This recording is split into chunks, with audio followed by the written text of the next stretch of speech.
पिछले 5 दिनों में 7 लोगों की हत्याओं से कश्मीर घाटी दहशत में है।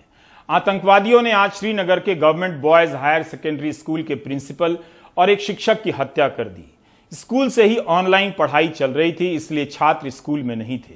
इस बीच आतंकवादी स्कूल में घुसे और दोनों को काफी करीब से गोली मारकर फरार हो गए। इससे पहले मंगलवार को भी कश्मीर घाटी में 3 लोगों की हत्या कर दी गई।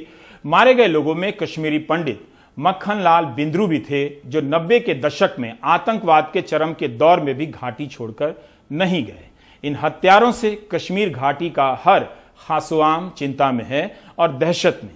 लश्कर से संबंध रखने वाला एक नया आतंकवादी संगठन द रेजिस्टेंस फ्रंट इन हत्याओं के पीछे बताया जा रहा है। नजीर की ये रिपोर्ट।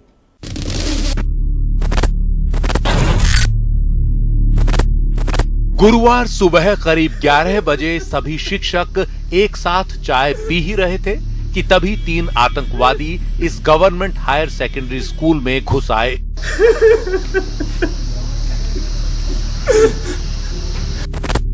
उन्होंने प्रिंसिपल सुपिंदर कौर और शिक्षक दीपक चंद की पहचान कर उन्हें अलग किया और काफी करीब से उन्हें गोली मार दी।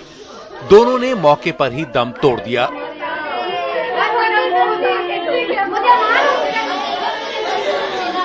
दहशत के मारे बाकी शिक्षक कुछ कर भी नहीं पाए।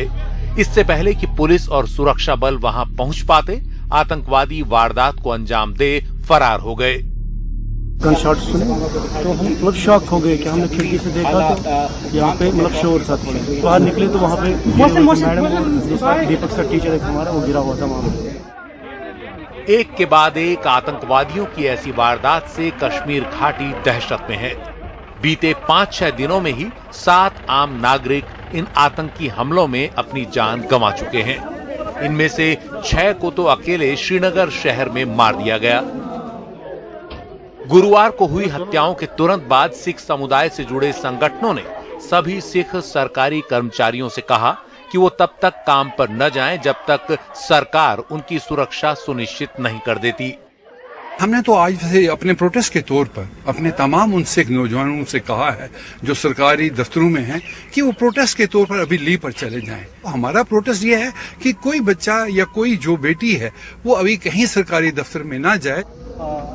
उधर एनडीटीवी से बात करते हुए जम्मू कश्मीर के डीजीपी दिलबाग सिंह ने इन हत्याओं के पीछे आतंकवादी संगठन लश्कर-ए-तैयबा की एक नई शाखा द रेजिस्टेंस फ्रंट का हाथ बताया।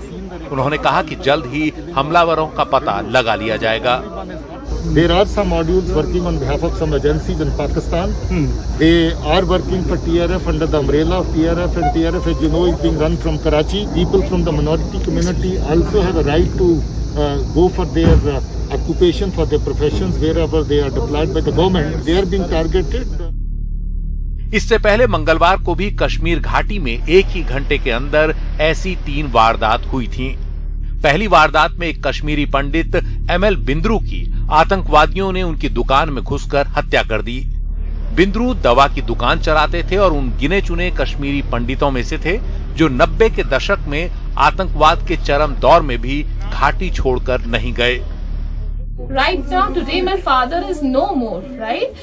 But still, I have a smiling face because I know my father was a warrior. He was a winner. If I shed tears, that would be like a tribute to those gunmen.